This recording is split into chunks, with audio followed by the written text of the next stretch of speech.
The rain hammered the chapel roof like God's own fury. But inside, the only storm was the one raging in my chest as Riley's lips crashed into mine, her hands fisting my uniform skirt, pulling me closer in the shadowed alcove where no one was supposed to find us. "Evangeline, I can't pretend anymore," she whispered against my mouth, her breath hot and desperate, tasting of stolen communion wine and the forbidden promise of forever. But forever shattered in an instant when the door creaked open, and Headmistress Hale's voice sliced through the air like a guillotine. "What in the name of decency is this?"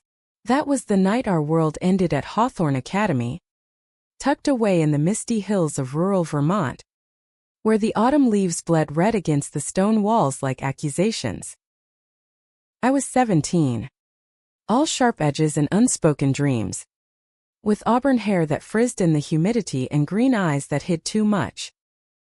Evangeline Harper, Evie to my friends, though back then, I had so few. My parents had shipped me off from our crumbling Boston brownstone after Dad's latest affair blew up the family photos on the mantel. "Discipline will fix you," Mom had said, her voice brittle as the divorce papers she'd signed.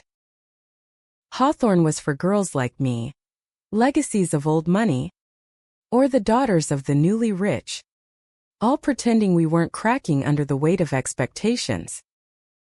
Riley Sinclair was the golden girl, 18 and untouchable, with blonde waves that caught the sunlight like a halo and blue eyes that could drown you if you stared too long. She was valedictorian-bound, captain of the debate team, the one whose family summered in the Hamptons and wintered in Aspen.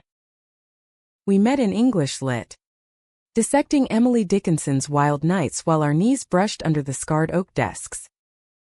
It started innocent, a shared laugh over because I could not stop for death, a note passed with doodled hearts. But by October, it was everything. Stolen kisses in the library stacks, her fingers tracing the curve of my hip in the dark of the dormitory bathroom, the way she'd murmur my name like a prayer against my collarbone. We were careful. We tried. Hawthorne's code was ironclad: no boys, no drama, no deviations from the straight and narrow path to Ivy League glory. But love doesn't care about rules. It creeps in like fog off the Green Mountains, thick and unyielding.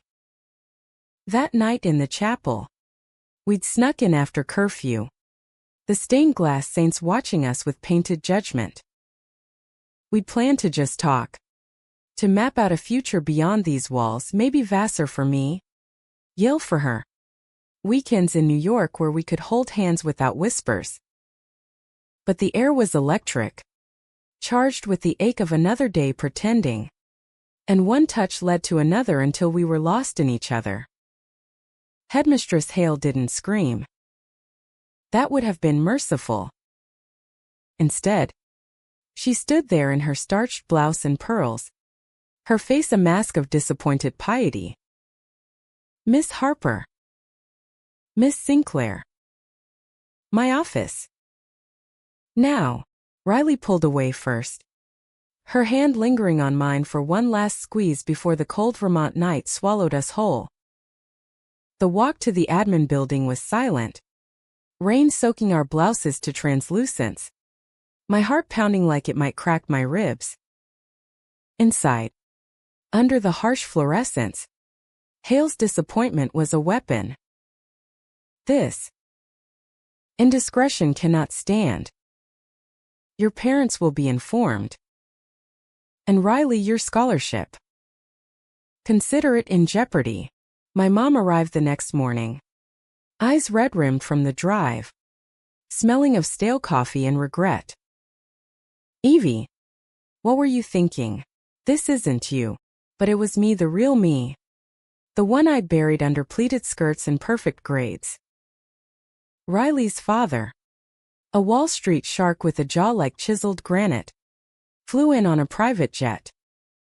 He didn't look at her, just signed the withdrawal papers and muttered about disgrace to the family name. We weren't allowed to say goodbye.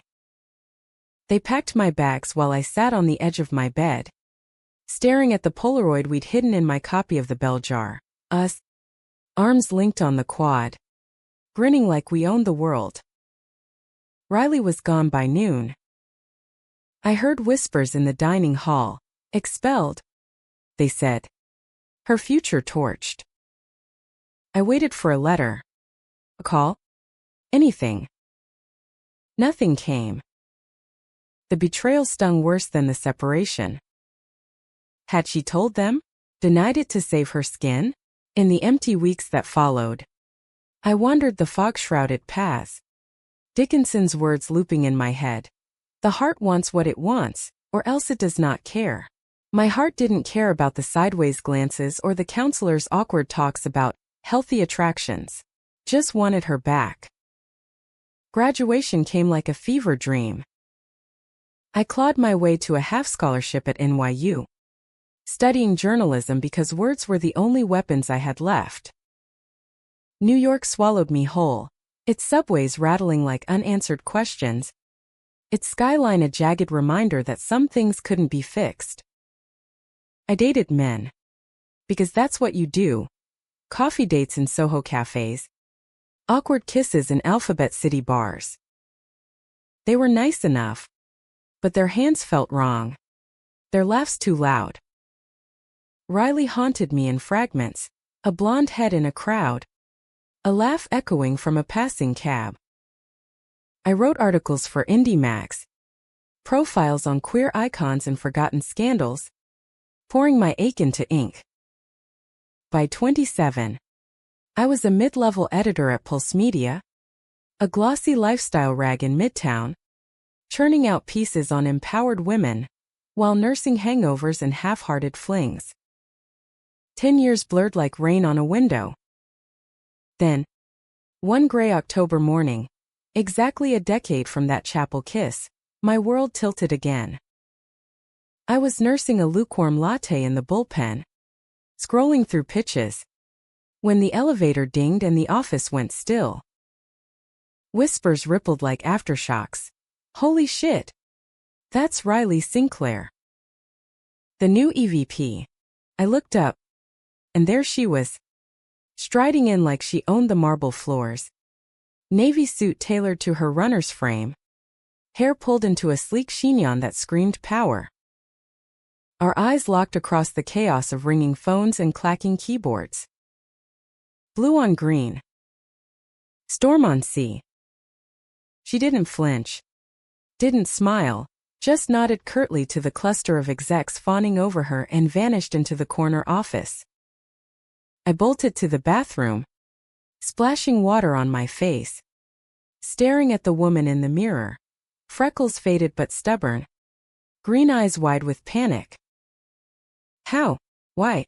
Pulse had been bleeding talent. The board poached her from some Silicon Valley startup where she built an empire on disruptive content.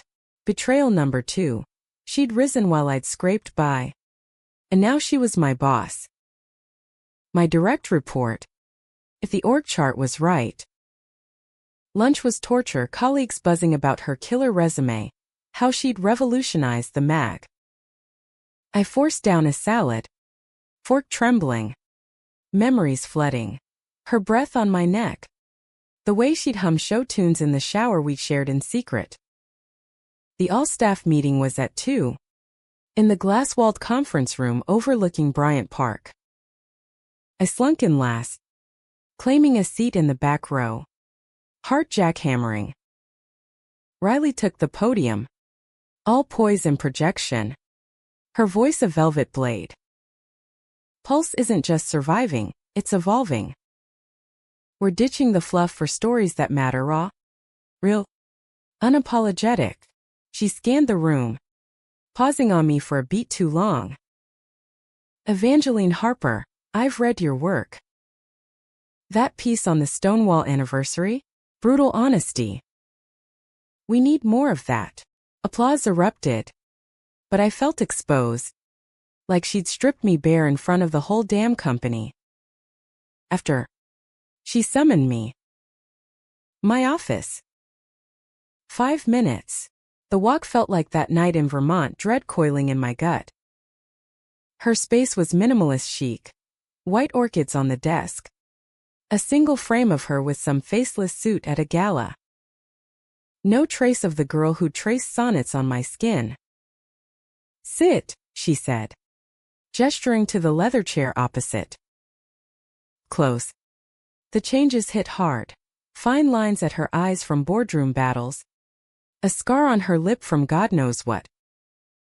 But the scent, jasmine and ambition, knocked me sideways. "Evie," she started. And my name in her mouth was a gut punch. "It's been a long time. 10 years, I bit out. Arms crossed like armor. You look good." "Congrats on the throne." She winced. "Just a flicker. I didn't know you'd be here." "When HR sent the staff list." "Save it. Riley. You vanished.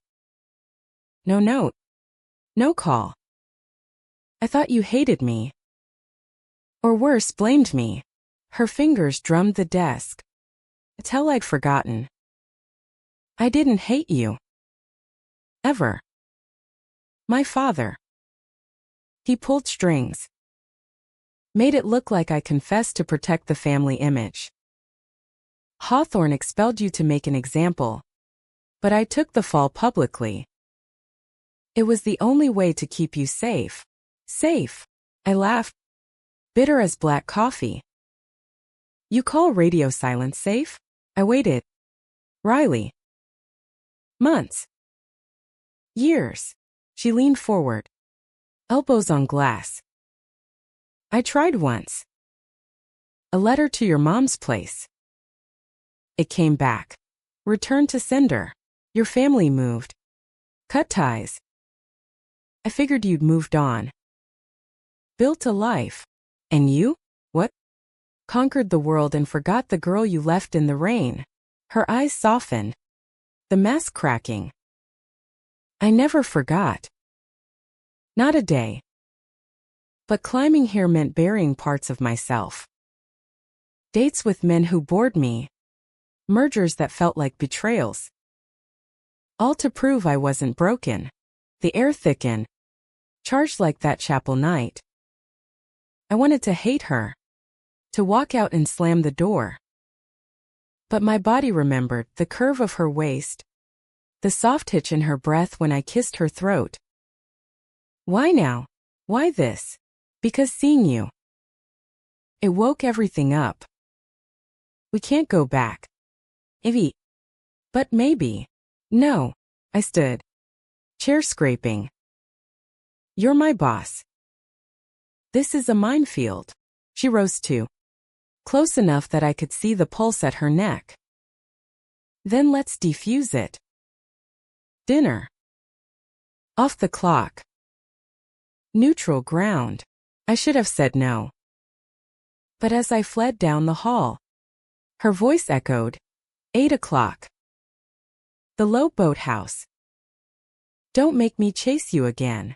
The Low Boathouse glittered like a jewel on Central Park's lake. Fairy lights strung through the willows.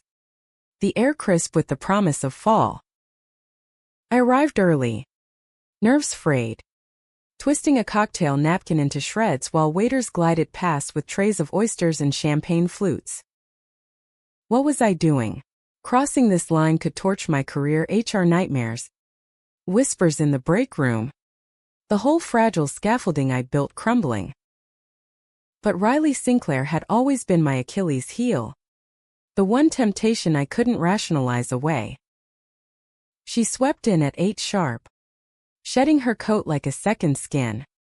Revealing an emerald dress that hugged her like a lover's whisper, deep V-neck. Hem grazing her knees. The color echoing the envy I'd nursed for a decade. Heads turned. She was magnetic. Always had been. Our table overlooked the water. Rowboats bobbing like forgotten dreams. "You came," she said. Sliding into the banquette. Her smile tentative. Laced with that old vulnerability. Curiosity killed the cat. I quipped. sipping my gin and tonic to steady my hands. Or in this case, the editor. The meal unfolded like a minefield negotiation. Small talk over seared scallops, skirting the edges of the past. She spoke of her ascent, Stanford MBA, a pivot to media tech in the Bay Area, the grind of pitching to venture capitalists who saw her as the pretty one with the ideas. I changed my name professionally. Sinclair Media Group. Sounded less. Small town. I shared scraps. The freelance hustles. The one-bedroom in Brooklyn with the leaky faucet. The article that almost got me fired for calling out a senator's hypocrisy on LGBTQ rights. Laughter bubbled up. Unexpected. Her snort over my story of a disastrous blind date with a podcaster who mansplained feminism. But the wine loosened tongues. And the dam broke over dessert. That letter, she said, tracing the rim of her glass. I poured my soul into it. Begged you to wait. Promised I'd find you. When it bounced back, I drove to Boston anyway. Your old house boarded up. For sale sign crooked in the yard.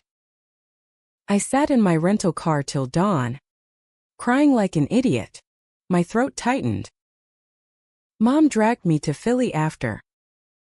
New start. She called it. Therapy. Church groups. Pray the confusion away. I rebelled quietly. Secret zines in my backpack.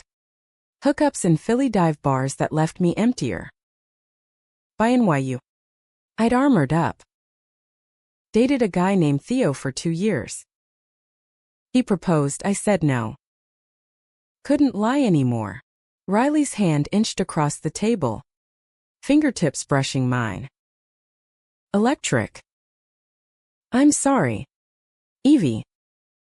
For the silence. For not fighting harder. Fighting. Pulled back. The spark igniting old fires. You could have called the school. Hell, Hawthorne's alumni network is a spiderweb.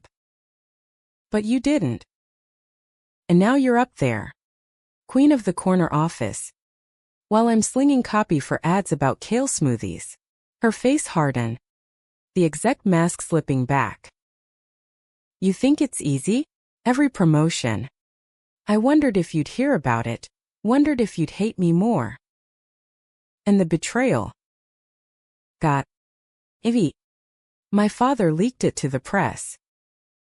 Sinclair heir in lesbian scandal. Buried under NDAs and spin. But it followed me. Investors balking. Whispers at galas. I built walls because I had to. The waiter cleared plates. Oblivious to the storm brewing. Outside. Leaves skittered across the path. A chill seeping through the glass. So what now? I pressed. You snap your fingers. And we pick up where we left off? I'm not some intern you can mentorfuck and discard. She flinched. Blue eyes flashing hurt. That's not, I want you. Evie. All of you. But on equal ground. Co-author a feature? Big spread on queer trailblazers. No lines crossed at work. I searched her face. Seeing the girl from the stacks. The one who'd whispered, I love you under the covers. Temptation one. Fine. Partners. But if this blows up, it won't. Her smile returned. Soft as moonlight on water. We walked out together. The park paths lit by lanterns. Her arm brushing mine. At the Bethesda terrace. She stopped. Turning to me. One for old times? Before I could protest.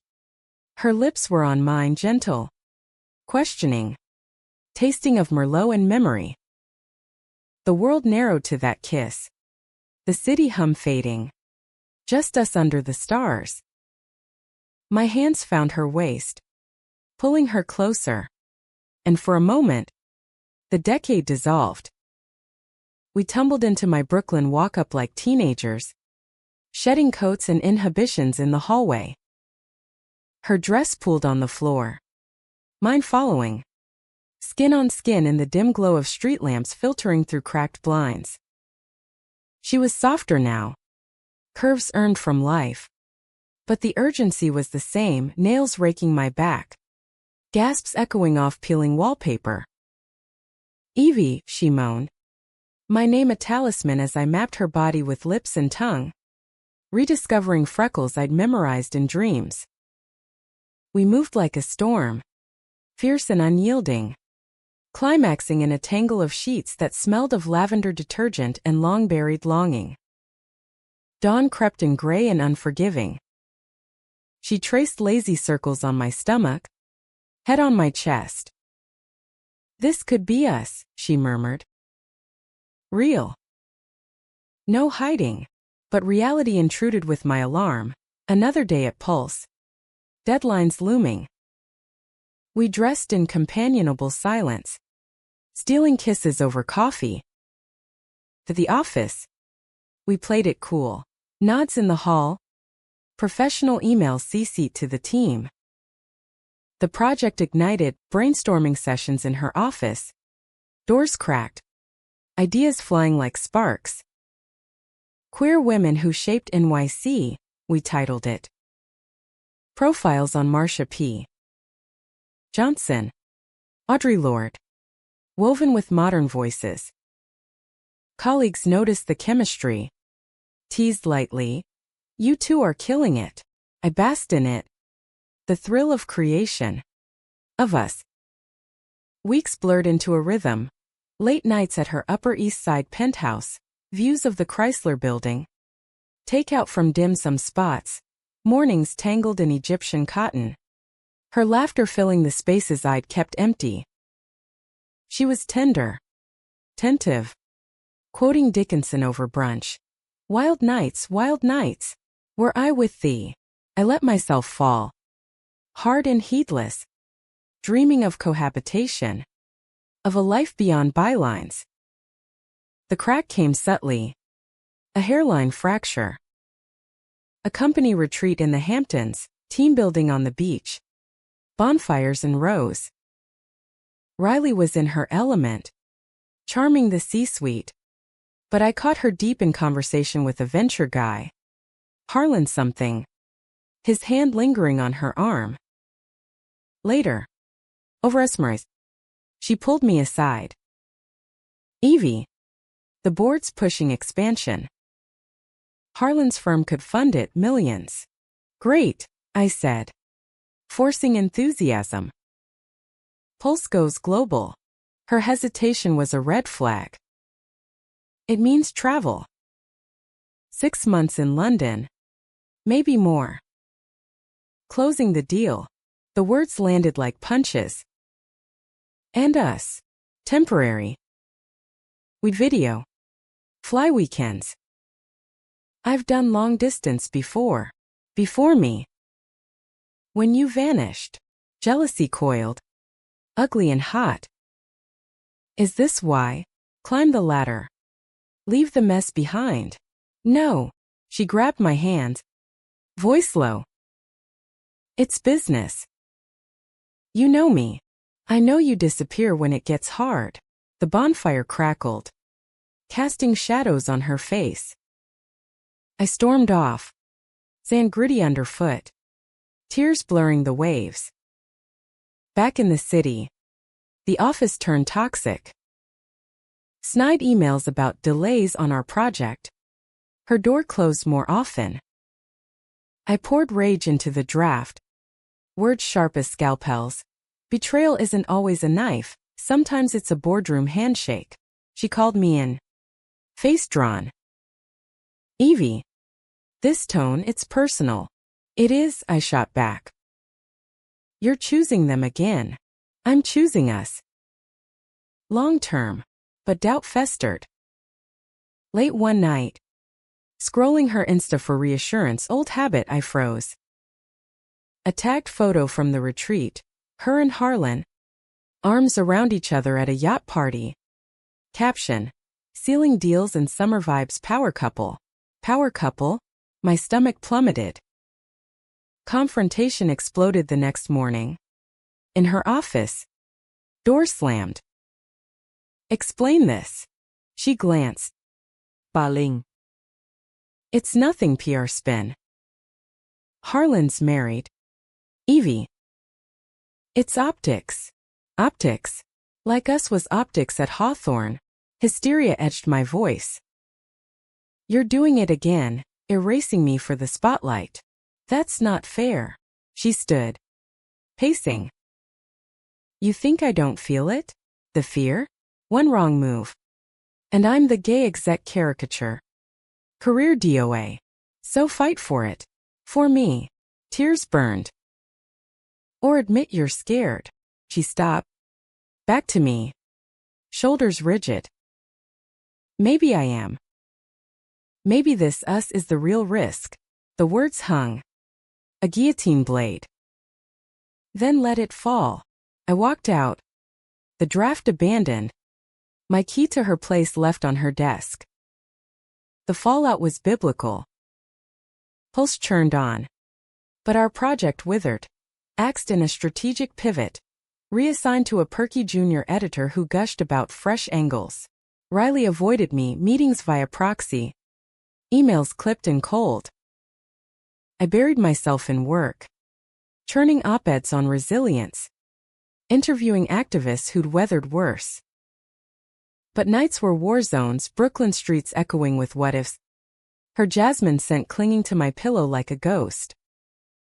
Betrayal deepened when the rumor mill ignited. A colleague.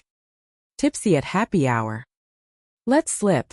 Heard Sinclair's angling for CEO. Harlan's backing her big time. Wonder if that's why Harper's sidelined. Sidelined. The word festered. Poisoning every glance in the break room. I confronted her in the stairwell one fluorescent-lit afternoon. The echo of our footsteps like accusations. Is it true? Harlan's your ticket. And I'm collateral. Her eyes, shadowed from sleepless nights, met mine. Evie. Stop. It's not. Save the spin. I thrust my phone at her. The yacht photo glaring. This isn't PR. I saw the follow-up DMs, flirty emojis. Late-night strategy sessions. She deflated. Leaning against the railing. Okay. Fine. We talked. After you left the beach. He gets it, the pressure. The masks. But it was one drink. Nothing happened. One drink too many. My voice cracked. You promised equal ground. Instead, you're climbing over me. Tears welled in her blue depths. I'm drowning. Evie. The board wants relatable. Married. Straight presenting. Harlan offers cover. Not forever. Just until. Until what? You ghost me again. The stairwell spun. Grief raw. I loved you then. Riley. Love you now. But this? It's poison. She reached for me. But I stepped back. Don't. We're done.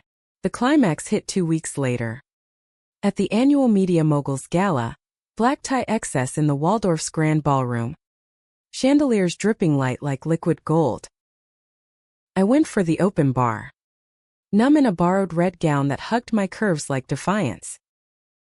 Riley was there. Ethereal in silver silk. Harlan on her arm like a shark in cufflinks. Whispers swirled. Sinclair's the frontrunner. That Harper girl's out, too volatile. I nursed a scotch in a shadowed alcove. Watching her laugh at his jokes. Her hand on his elbow. Jealousy morphed to fury. Then resolve. When she slipped away to the powder room. Followed. Cornering her by the marble sinks. Enjoying the charade? She startled. lipstick smudged. Evie, go. Please. No. My voice echoed off tiles. This ends tonight. Resign me if you must. But hear this, you didn't just break my heart at Hawthorne. You rebuilt it. Brick by treacherous brick. Then torched it for a corner office. Her facade crumbled. Tears carving tracks through mascara. You think I want this? Harlan's proposal. Proposal. The word eviscerated. Not marriage. Partnership. His firm merges with Pulse. I get the reins. Stability. For once. And me?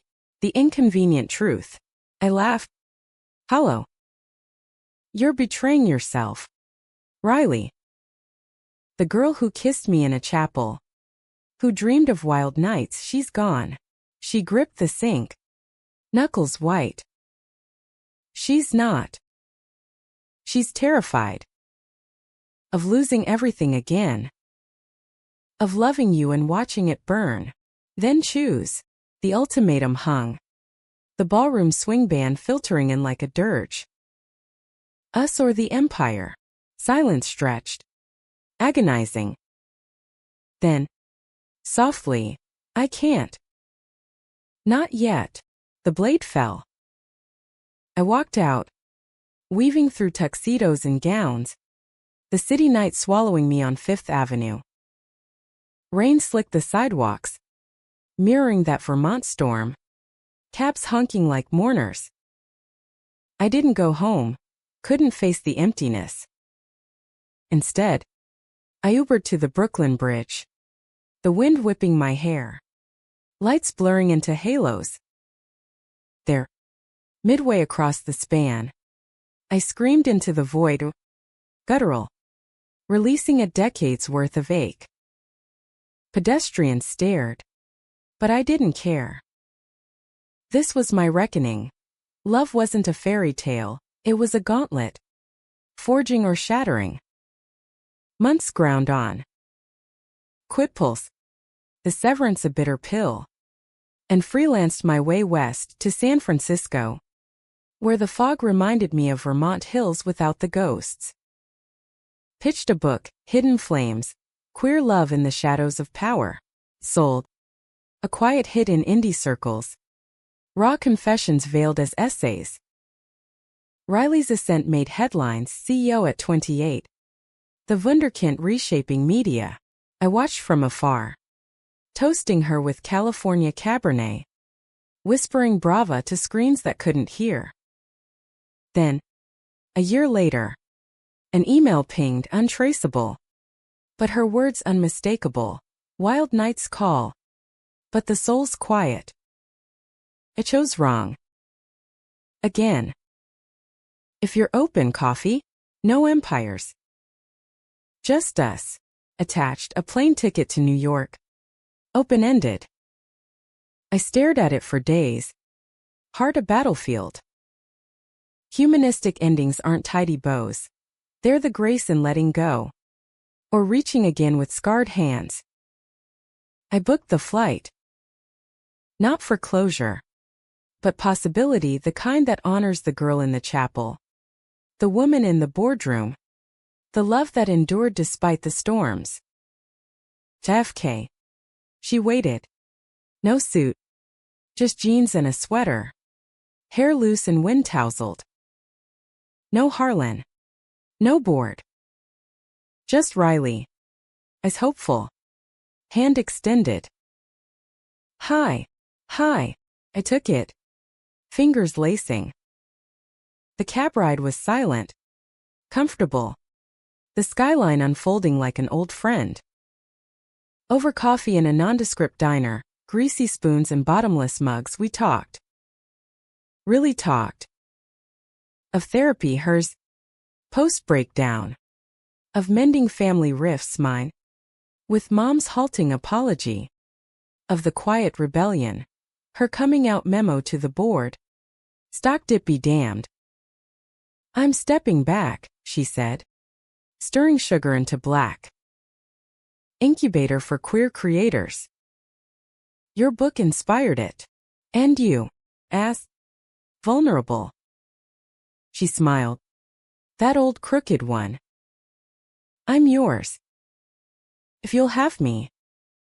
No more hiding. We didn't rush dinners, walks, slow rebuilds. Love, turns out, is humanistic in its mess. Forgiveness earned in fragments. Joy carved from ruins. 10 years later, in a brownstone we called home, with a dog named Dickinson and drafts scattered like confetti, I looked at her across the kitchen table and knew we'd hidden once, but now we shone. Some storms pass. Others teach us to dance in the rain.